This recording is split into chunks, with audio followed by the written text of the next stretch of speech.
Fase Cero. Nada volverá a ser como era. Búscanos en Instagram como Fase Cero Radio y encontrá todos nuestros capítulos en Spotify, siguiendo la cuenta Fase Cero. Después no digas que no te avisamos. La entrevista con Noel Cruz. Ella es abogada, está especializada en derechos deportivos, su matrícula es 1-421393, ella es de Córdoba y vamos a hablar con ella justamente por estas inquietudes que rondan muchas veces con el fútbol, más el fútbol femenino, una etapa nueva para al menos para la Argentina, es muy reciente. Creo que cumplió 1 año y un poquito más, creo que anda por los 2 años recién el fútbol profesionalizado en la Argentina. Hablamos del fútbol AFA, por supuesto, y hay muchas aristas en cuanto a los derechos, obligaciones. Es verdad que cobran bien, es verdad que cobran mal, qué pasa con el derecho a formación y un montón de cositas más. Por eso invitamos a Noel Cruz a hablar por este tema. Ella es especialista en esta materia y vamos a saludarla. Está María y Álvaro te saluda, somos Fase Cero. ¿Cómo andas, Noel? Hola Álvaro, María, ¿cómo están? Primero que nada agradecerles porque bueno, siempre es bueno que te nutran de información y en este caso específico sobre el derecho deportivo y sobre el fútbol femenino que viene en auge, ¿no? Lo hablamos en la semana con una compañera que también es abogada y le dijimos que íbamos a tener esta entrevista y me dijo, mirá, yo nunca vi en la etapa de mi carrera, no, ella abogada, dice, nunca vi la especialización de derecho deportivo. Entonces la primera pregunta es, ¿cuándo nace esta especialización y cuándo vos dijiste, hey, mirá, acá hay derechos por defender más en el fútbol femenino, bueno, en derecho en general, ¿no? Porque es del deporte, pero ¿desde cuándo estás trabajando con esta especialización, Noel? Bueno, te cuento cuándo nace mi pasión primero. Desde muy chica, digamos, siempre estuve ligada al deporte. Primero a la natación, después, bueno, a otros deportes también, como el vóley. Una vez en la etapa universitaria también he jugado al fútbol. Entonces, siempre el deporte es parte de mi vida diaria. Entonces, y cuando decidí estudiar una carrera y elegí por vocación también abogacía, por una cuestión de servicio social, encontré una opcional y empecé a ver cursos acerca del derecho deportivo y eso me motivó aún más a empezar a especializarme en esta rama, que también hoy en día recién lo toma como una especialización y los que vienen trabajando hace mucho tiempo pues son nuestros, por decirlo, nuestros docentes y nos inspiran a seguir por este camino día a día. Noel, vamos a meternos, podríamos hablar de un campo amplio en cuanto al deporte, pero te propongo que nos centremos en el deporte femenino, ¿no? Como también es novedoso, también es nuevo, no lleva mucho tiempo dentro del mercado. También, entonces te propongo que charlemos del fútbol femenino y lo que primero se me ocurre es preguntarte ¿dónde está el profesionalismo? ¿Desde qué momento una chica que inicie su deporte, o al menos se ficha, ¿no? Como se dice en la jerga deportiva, ficha para el club? ¿Cuándo empieza a ser de profesional? ¿Cuándo es amateur?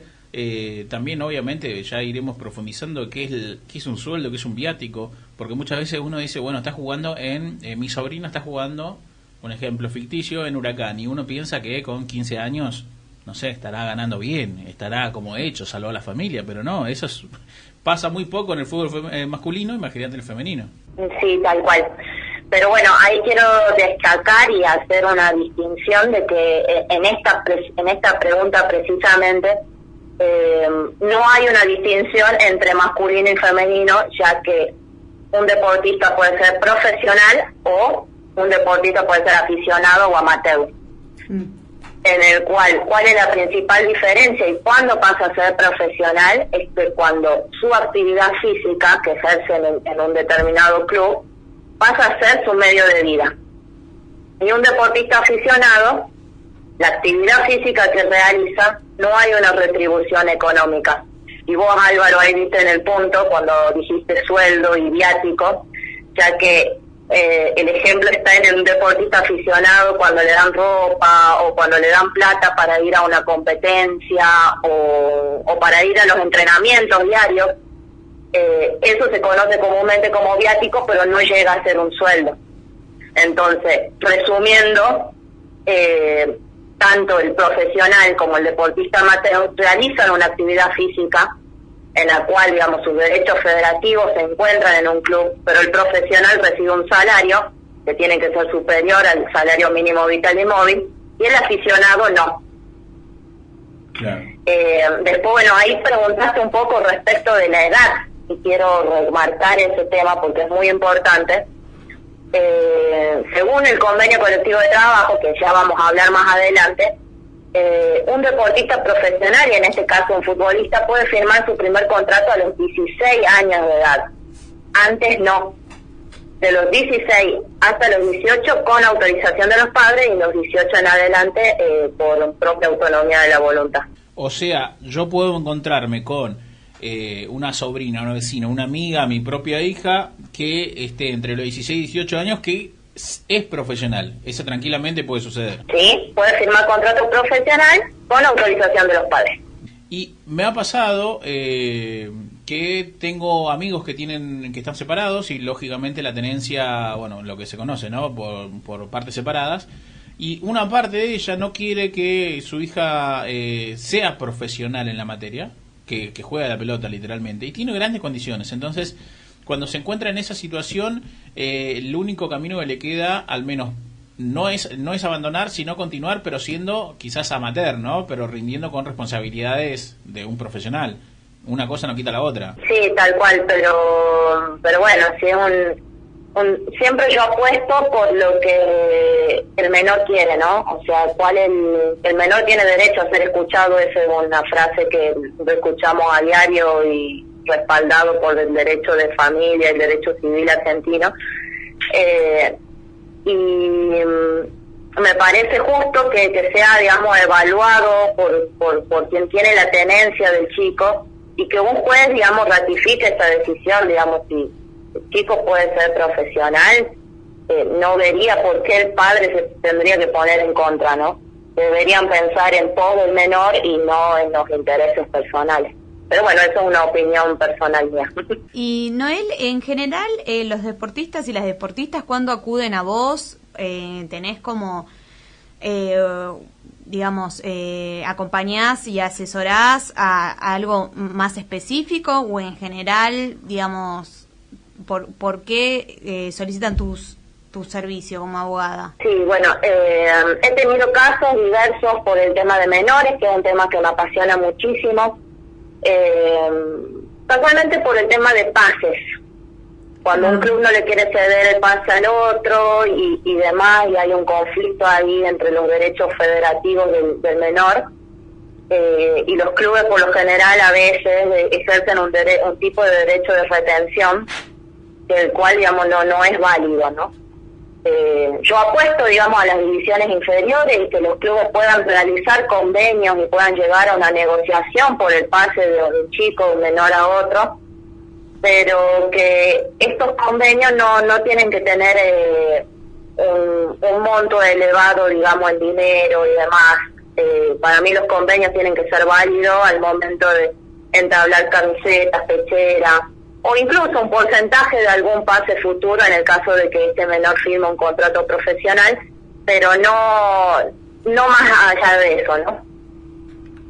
Bueno, ese es uno de los temas. Después también por lesiones de los jugadores, en el caso que se lesionen y esta lesión le genera algún tipo de incapacidad laboral en un futuro, por una tabla, digamos, porcentual, qué tipo le corresponde, digamos, a veces cobrar una indemnización por parte de la RT. Y bueno, digamos, el derecho deportivo tiene un sinfín de aristas para hablar y entablar, que bueno, podríamos estar horas hablando de esto. En el año 2018-2019, la AFA hizo un movimiento. Hablamos de AFA, hablamos obviamente de la entidad, de la Asociación de Fútbol Argentino. Hizo un movimiento histórico para el deporte nacional, profesionalizando la actividad deportiva femenina. Hablamos nada menos ni nada más que el fútbol femenino se profesionalizó y fue un festejo gigante por todas las partes. Se celebró esta acción y había una de las letras, o al menos los más novedosos, fue: bueno, yo AFA te voy a exigir a vos club que contrates 8 jugadoras profesionales. Y las preguntas que surgieron en ese momento era como: ¿cómo? ¿Se juega con 11? Además, no somos simplemente 11 la que entramos a la cancha, entrenamos 30, 20 personas todas las semanas y bueno, juegan 11 y las que entran en el banco. Entonces la pregunta es, ¿por qué la existencia de 8 contratos? Primero, entiendo que por reglamento dice que tienen que entrar a jugar 8 jugadores y 8 jugadores, asegurándose el evento. ¿Y en esto cómo afectó a este nuevo mundo que descubriste, al menos de tu parte, Noel? Que la AFA exigía y al menos apadrinaba 8 contratos. Es como vos decís, Álvaro, respecto, digamos, a lo que vos decís que se celebró en AFA y demás. Fue en marzo del 2019 que hubo un acuerdo entre AFA y futbolistas argentinos agremiados, en donde casualmente se profesionalizó este fútbol femenino. Y lo que se estableció en este acuerdo es la firma de 8 contratos como mínimo. Recordemos que, bueno, estamos hablando de un deporte como el fútbol, que era totalmente amateur para mujeres, y profesionalizarlo fue una tarea muy difícil, yo creo, ¿no? Entonces, vuelvo a recalcar, la firma era de 8 contratos como mínimo. ¿Qué quiere decir esto? Que no hay máximos. O sea, si el club quiere y puede firmar toda la lista de buena fe que se encuentre, digamos, por parte de su plantel deportivo, ¿no? En este caso, bueno, también te quiero recalcar que lo que establece también es un sueldo básico mínimo que va a ser equivalente al de futbolistas futbolistas masculinos que militen en la primera C del fútbol argentino, ¿no? Por un monto de 24.000 pesos. Entonces, respondiendo, digamos, a tu pregunta, lo que se estableció es eso también. Se establecieron tanto cupos mínimos, porque en este muchos lo llaman profesionalización mixta, porque van a convivir, digamos, amateur y profesionales, pero no le quitan, digamos, la posibilidad al club de que si el club quiere y pueda firmar más contratos, y si el club quiere o puede, también puede que el salario mínimo sea mucho mayor. O sea, me quedo con esto, ¿no? De resaltar que quizás uno de los sueldos, no digo que es lo que para directamente a la mano de la jugadora, que ronda los 24, dijiste que es básicamente el mismo nivel de un fútbol de categoría C. O sea, estamos hablando de casi 4 categorías abajo, no, 3 categorías abajo de la primera división. Sí, tal cual.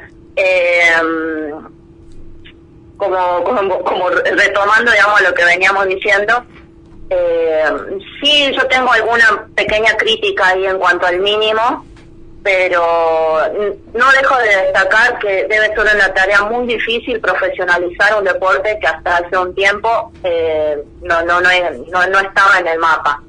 Si nos vamos un poquito más a lo social, en un colegio, ya sea público o privado, al momento de elegir un deporte todavía no se encuentra fútbol para mujeres. Entonces, profesionalizar un deporte debe ser una tarea, recalco, demasiado difícil. Con respecto al embarazo, ¿qué es lo que está planteado ahí? Si hay o no hay una cobertura, porque no hace mucho, le digo a María, y también para vos, Noel, hablamos, ¿no, María, con la jugadora de básquet, que decía que no había una cobertura médica que le permitiera, bueno, tomarse la licencia como corresponde.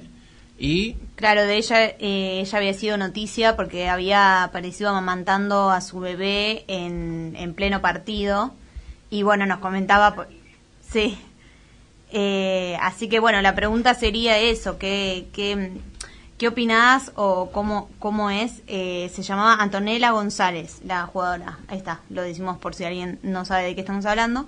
¿Qué opinás sobre esto? ¿Hay algún avance sobre estos estos derechos laborales hacia las mujeres que son deportistas? ¿Es todavía un meollo? Porque entiendo que, como vos decís, todo esto es muy nuevo, entonces quizás estamos en una transición. Ahí lo vamos a entablar un poco con la pregunta anterior y siguiendo con este régimen jurídico. Al momento de terminar el acuerdo marco y preguntarse ¿y qué hacemos ahora?, se preguntaban qué convenio colectivo de trabajo iban a emplear. Uh-huh. Si el mismo que tenían para masculino o iban a hacer uno nuevo. Se decidió, digamos, también por parte de AFA y agremiados, mantener el mismo convenio colectivo de trabajo. Entonces, al mantener el mismo convenio colectivo de trabajo, y en este caso específico que estamos hablando del fútbol, entraron este tipo de preguntas, ¿no? Que ustedes me están preguntando el tema del embarazo. Claro. Sabemos que por naturaleza el hombre y la mujer biológicamente, fisiológicamente no son iguales, y esta pregunta del embarazo iba a ser un traspié en todo este proceso de profesionalización. Ahí yo quiero aplaudir en esta situación a la AFA, porque no sé si hubo un caso, y AFA ya había dado en octubre de ese mismo año, del 2019, una respuesta de cómo iban a hacer cómo iba a ser este tipo de licencia en caso de embarazo. Uh-huh.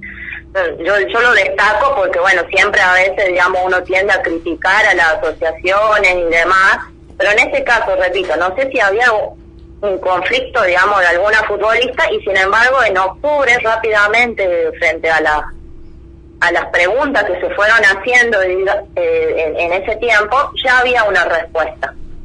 En este caso, la licencia por embarazo, lo que tiene que hacer la futbolista es notificar al club su estado, digamos, de gestación. Uh-huh. Una vez que realiza esta notificación, se le va a prohibir inmediatamente realizar partidos oficiales, o tanto oficiales como amistosos, ¿no? La gran pregunta es, ¿esta chica puede seguir entrenando? Eso va a depender de su médico de cabecera, es lo que establece, digamos, según el tratamiento. Sabemos que todas las mujeres somos distintas, claro, físicamente y demás, o si tiene algún tipo de patología, enfermedad, no sabemos. Entonces eso lo va a estudiar su médico, y si decide que puede realizar algún tipo de actividad, se va a poner en acuerdo con el médico del club para establecer qué tipo de actividad física puede realizar. Esta licencia, se preguntarán hasta cuándo va a durar. La licencia va a durar hasta que tenga el alta médica postparto. Ahí puede suceder una situación bastante particular, porque, a ver, pongamos un ejemplo. Una futbolista tiene un contrato que finaliza el 30 de junio de este año, y su licencia por maternidad puede terminar en diciembre. Entonces, ¿qué va a pasar con esos meses que quedan, digamos, a la deriva?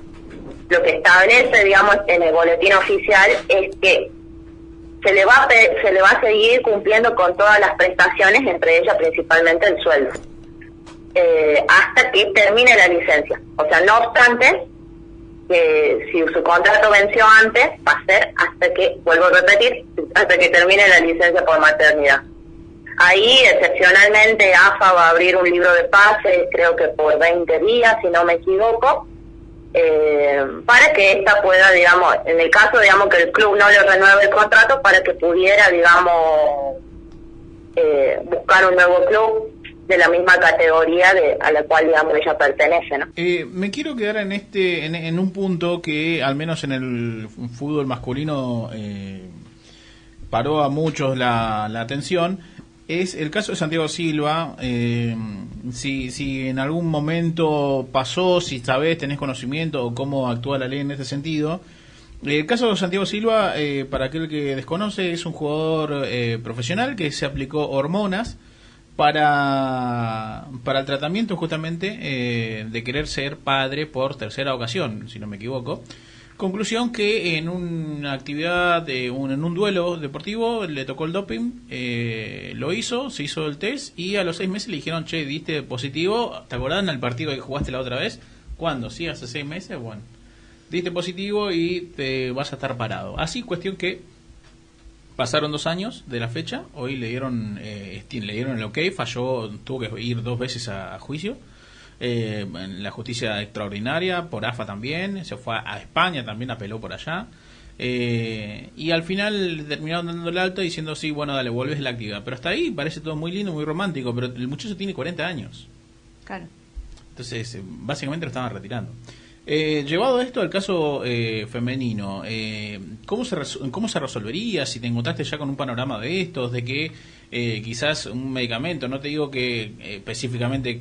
Bueno, ¿por qué no? En el caso de Santiago Silva, que se está haciendo un tratamiento de hormonas, puede pasar y cómo se resuelve en este asunto. Claro, bueno, ahí te tengo que hacer otra distinción, que en realidad no es una distinción, sino que tanto hombres como mujeres se van a regir por el mismo código de antidopaje. Entonces no es que en una situación de fútbol femenino pueda llegar a pasar, sino simplemente que tienen el mismo código. Bien. Este código es un código mundial de tipo penal, en el cual se establecen cuáles son las sustancias prohibidas, ¿no? Y que llegado el caso de un doping positivo, va a graduar respecto, digamos, a la situación específica de la persona en particular y demás, va a graduar una sanción de 2 a 4 años. Vuelvo a repetir, siempre en casos concretos y específicos. Claro. En este caso, digamos, la responsabilidad es de tipo objetiva. ¿Qué quiero decir con la responsabilidad de tipo objetiva? Que no va a ser, que va a ser, digamos, responsable el deportista, independientemente si su actuar fue doloso o no, si hubo intención o no de sacar una ventaja deportiva. Entonces, bueno, podemos tener toda una opinión acerca de si Santiago Silva tiene 40 años, si lo están sacando del fútbol, si lo quieren despedir, y un montón de cuestiones personales que uno puede opinar, pero lo que dice, digamos, este código antidopaje en el cual, digamos, FIFA está adherido a él y AFA por inercia está adherido a FIFA, están, digamos, ratificando todo lo que establece este código, ¿no? La sensación es que, como siempre, no, los tiempos quizás son vertiginosos y van avanzando la tecnología y un montón de cambios de paradigma, entonces obviamente que a veces el derecho en todas sus ramas no llega a abarcar. Entiendo también lo que pasa con internet, viste que a veces es medio difuso, bueno, te saco un poco el tema, ¿no? Pero es medio como difuso que llegue la justicia a ciertos aspectos, porque avanzó tanto todo. Y quizás hace años no estaba considerado los tratamientos de fertilidad en el dopaje. Claro, sí, tal cual. Vuelvo a repetir, y es un desconocimiento, no tengo idea cuál es la sustancia que consumió Santiago Silva, creo que fue un gel, o no sé, sí. no, la verdad, no tengo específicamente el conocimiento, pero estuvo dentro de estas sustancias prohibidas que no estaban, digamos, permitidas para cualquier deportista. Ella es Noel Cruz, ella es abogada especializada en Derecho Deportivo, y para ir cerrando la entrevista, Noel, me gustaría hablarte de Derecho de Formación, lo último que me gustaría cerrar, y porque acá entra, ¿no?, como... muchas veces en el fútbol, aquel que está empapado quizás sabe de lo que hablo, y el que no es, bueno, te formaste, debutaste profesionalmente en el club Huracán, y por lo tanto nosotros te vendemos a Europa y ya entran las negociaciones, ¿no? El 15% de formación, derecho 20% de esto, 20% de lo otro. Pero si en esta actividad deportiva que lleva, ¿cuánto? ¿Un año? ¿2 años de actividad? 2019 dijimos. Sí, bueno, lleva 2 años de femenina. ¿Se puede aplicar el derecho de formación de decir que María con 20 años apareció un día jugando para Huracán y bueno, ya está, nosotros tenemos el derecho de formación porque la formamos, pero si te cayó con 20 años, ¿eso cómo se explica? ¿O dónde hay un gris también ahí, Noel? Bueno, básicamente, digamos, bueno, eso es una de las falencias que tiene el fútbol femenino en cuanto a no sé si a la falta de derecho de formación de lo que vos estás explicando, porque eso yo creo que va a venir con el tiempo, Yo creo que eso va a llegar y los clubes van a poder reclamar sus derechos formativos. Pero hoy en día estamos hablando que los clubes no tienen divisiones inferiores de fútbol femenino, que tienen a veces una sola categoría única. A veces los cebollitas, incluso ahora como que están queriendo hacer hasta una determinada edad, jugar hombres y mujeres y después dividirlos en categorías. Pero esto es como un comienzo. Yo quiero recalcar, digamos, que muchas veces en hombres este tipo de reclamos por parte de los clubes por ahí ponen trabas en sus transacciones, en sus transferencias y demás. Pero en imagínate cómo sería en un deporte que recién se está profesionalizando. Sería mucho más el traspié que se le pondría. Entonces, en este momento no hay derecho de formación, lo conocemos así, pero jurídicamente, digamos, es compensación por formación o por mecanismo de solidaridad. FIFA ratificó que no hay derecho formativo para fútbol femenino y bueno. No obstante, si quiero hacer una mención, y acá en Argentina tenemos una ley de derecho de formación que nada dice acerca de fútbol femenino ni masculino, nada, solamente se dirige a los deportes, que también es para otros tipos de deportes, no solamente fútbol. Y bueno, merecería otro capítulo hablar específicamente de esta ley y también de los derechos de formación, pero ahí nada dice, entonces podría haber una laguna legal que se podría ir por ese camino.